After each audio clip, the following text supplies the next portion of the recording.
नमस्कार प्रिय दर्शकों, एक बार फिर आपका स्वागत है हमारे YouTube चैनल प्राचीन ज्ञान सच्चा ज्ञान में। प्रिय दर्शकों, आज हम बात करेंगे ओम नाम के ओम मंत्र के बारे में। क्या हो सकता है ओम का रहस्य? ये तो हमें मालूम है कि ओम मंत्र से हमारे मन को शांति मिलती है, लेकिन इसके अलावा भी ओम का क्या रहस्य हो सकता है? इसके अलावा भी ओम मंत्र में कई ऐसे गूढ़ रहस्य छुपे हुए हैं जिनको आज तक कोई नहीं पहचान सका, कोई नहीं जान सका। ओम मंत्र का रहस्य जानने से ब्रह्मांड का सीक्रेट कोड 369 ये खुल जाता है। इनमें से 3 नंबर वाली पहली चाबी आपको मिल सकती है। इससे आप ब्रह्मांड के सबसे बड़े खजाने की चाबी आपको मिल सकती है। इससे आप ब्रह्मांड के सबसे बड़े खजाने के ताले खोल सकते हैं और दुनिया के सबसे अमीर व्यक्ति बन सकते हैं। जो लोग हमसे नए जुड़े हैं वो हमारे चैनल को सब्सक्राइब करें, बेल आइकन ऑन करें, अच्छे कमेंट करें। हमारा मकसद है प्राचीन भारत का लुप्त हो रहा ज्ञान आम जन कल्याण हेतु आम जन तक पहुंचाना। साथ में ये भी जान सकते हो कि आत्मा क्या है, मोक्ष क्या है, ब्रह्म क्या है, तुम संसार में क्यों आए हो, तुम्हारा क्या उद्देश्य है। और तुमने यदि ओम के रहस्य को नहीं जाना तो तुम्हारे पास अरबों खरबों रुपए होने के बावजूद भी तुम संसार के सबसे गरीब, सबसे भीखमंगे इंसान होंगे। यदि आपके पास इतना समय नहीं है कि तुम ओम के रहस्य को जान सकें, तो आप हमारी इस प्रस्तुति को चित्त लगाकर एकाग्रत होकर ध्यान से सुनिए। आपको पूरा गूढ़ रहस्य मालूम होगा। इस वीडियो में ओम के रहस्य की सारी जानकारी आपको मिलेगी। ओम हमारे सनातन धर्म का प्रतीक है, ईश्वर का प्रतीक है, शिव जी का प्रतीक है। ओम एक ऐसी ध्वनि, ऐसा मंत्र है जो अपने अंदर अनगिनत गूढ़ रहस्य छिपाए बैठा है। अमेरिका के डायरेक्टर पीटर रिसेल ने ओम मंत्र पर गहन अध्ययन किया है और उनका कहना है कि व्यक्ति को शुद्ध चेतना की व्यति दर्शाता है। पूरे ब्रह्मांड की एक ऐसी ऊर्जा है जिससे ये ब्रह्मांड बनता है। इस पर और भी लोग रिसर्च कर रहे हैं कि ओम ध्वनि का हमारे शरीर पर क्या असर पड़ता है। ओम की ध्वनि को जब अलग अलग जगह पर, अलग अलग स्थान पर ऊंची आवाज में बजाया गया, शांत पड़े पानी पर अलग अलग आकृति नजर आई। ओम की ध्वनि से पानी पर बनी आकृति ऐसी लगती है जैसे कि श्रीयंत्र हो। श्रीयंत्र की जैसी आकृति दर्शाती है। ऐसी आकृति किसी और ध्वनि से नहीं होती है। ओम ध्वनि ज्ञान का बहुमूल्य खजाना है। प्राचीन काल में एक सन्यासी को लगा कि गुप्त मंत्र से बड़े बड़े ताले खोले जा सकते हैं और वो इसी तलाश में चल पड़ा। काफी मुशक्कत के बाद घूमते घूमते वो एक आचार्य के पास पहुंचा। आचार्य से जाके कहने लगा, हे आचार्य, मुझे ऐसा गुप्त मंत्र दीजिए जिससे मैं धन की प्राप्ति कर सकूं। आचार्य ने सन्यासी से कहा, अपना कान इधर लेके आइए। सन्यासी ने अपना कान आचार्य के सन्मुख रखा। आचार्य ने सन्यासी के कान में ओम मंत्र बोला। सन्यासी बड़ा खुश हुआ, अपने घर चला आया, ओम मंत्र का जाप करने लगा। काफी समय निकलने के बाद भी कुछ हासिल नहीं हुआ। सन्यासी बड़ा नाराज हुआ कि आचार्य ने मुझे गलत मंत्र दिया है। वो फिर से गुप्त मंत्र पाने के लिए आचार्य के पास जा रहा था। रास्ते में एक मां अपने पुत्र को बुला रही थी, कह रही थी, ओम बेटा इधर आओ। ये देखकर सन्यासी सोचने लगा।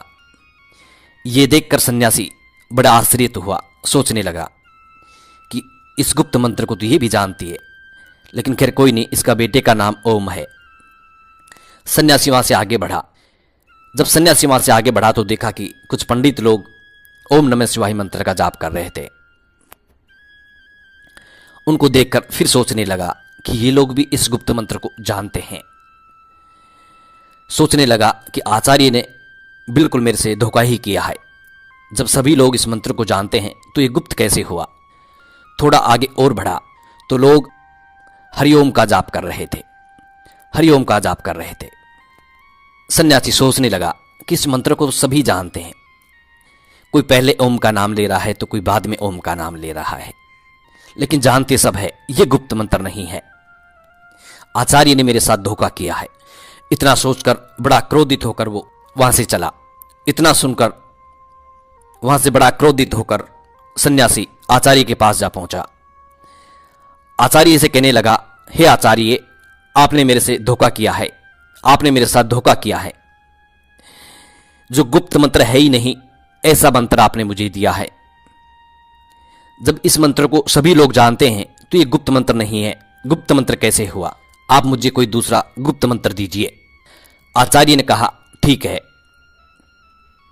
इससे पहले आपको मेरा एक काम करना होगा। सन्यासी बोला, जी क्या काम है बताइए। आचार्य अंदर आश्रम में गए और आश्रम से एक पत्थर लेके आए। पत्थर ला करके सन्यासी को दिया। आचार्य ने सन्यासी के हाथ में पत्थर रखा और कहा, इस पत्थर का बाजार में जाकर के मूल्य जांच करके आओ। इसको बेचना नहीं है, सिर्फ आपको मूल्य जान करके आना है कि इसका क्या मूल्य है। सन्यासी उस पत्थर को ले जाता है। सबसे पहले वो हलवाई की दुकान पे जाता है। हलवाई को पत्थर दिखाता है कि भाई इसका मुझे क्या मूल्य मिलेगा। हलवाई कहता है उसको देख के कि भाई ये पत्थर है और पत्थर मार्केट में नहीं चलता, पत्थर बाजार में नहीं बिकता है, इसीलिए यदि आप भूखे हैं, आपको भोजन की आवश्यकता है, तो हम आपको 1 लड्डू 2 लड्डू दे सकते हैं। वहां से आगे बढ़ा, सब्जी वाले के पास पहुंचा। सब्जी वाले से कहा, हे भाई ये पत्थर ले लो, इसका क्या मूल्य आप मुझे दे सकते हैं? सब्जी वाला देख करके बोला, हे भाई क्या आप मुझे पागल समझते हैं? इस पत्थर को कौन लेगा? इसके बदले में हम क्या दे सकते हैं आपको? यदि आपको सब्जी की आवश्यकता है तो आप सब्जी ले जा सकते हैं, ये पत्थर हमारे किसी काम का नहीं। सन्यासी फिर वहां से आगे बढ़ा, कपड़े की दुकान पे जाता है। कपड़े वाले से कहता है, हे भाई इस पत्थर का क्या मूल्य आप मुझे दे सकते हैं? कपड़े वाला देखकर बोलता है, क्या तुम पागल हो? क्या तुम्हारा दिमाग खराब है? इस बेकाम के पत्थर को कौन लेगा? कौन इसका मूल्य दे सकता है? सन्यासी दिन भर पूरी बाजार में घूमता रहा, मगर किसी ने भी उसका कोई उचित मूल्य नहीं लगाया।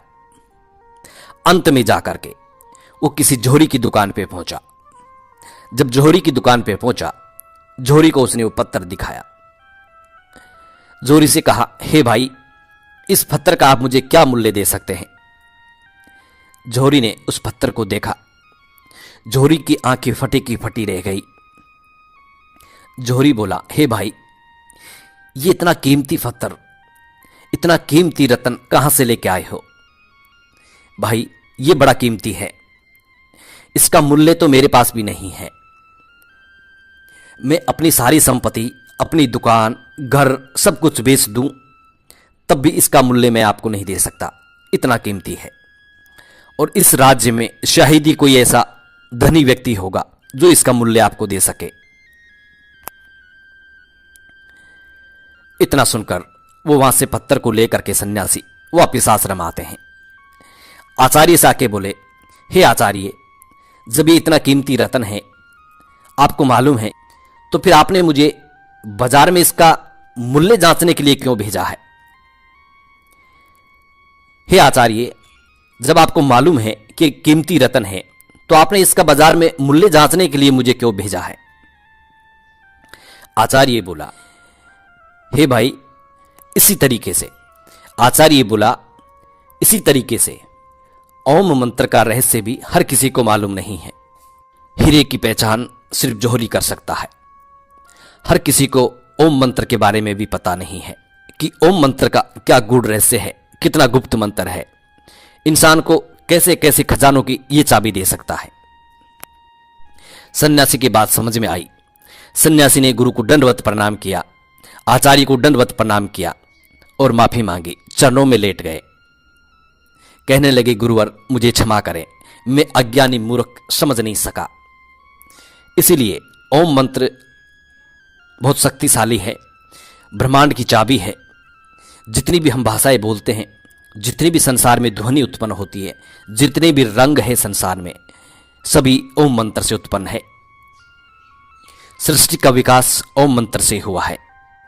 प्रिय दर्शकों, हमारी जानकारी आपको अच्छी लगी होगी जी नमस्कार, धन्यवाद।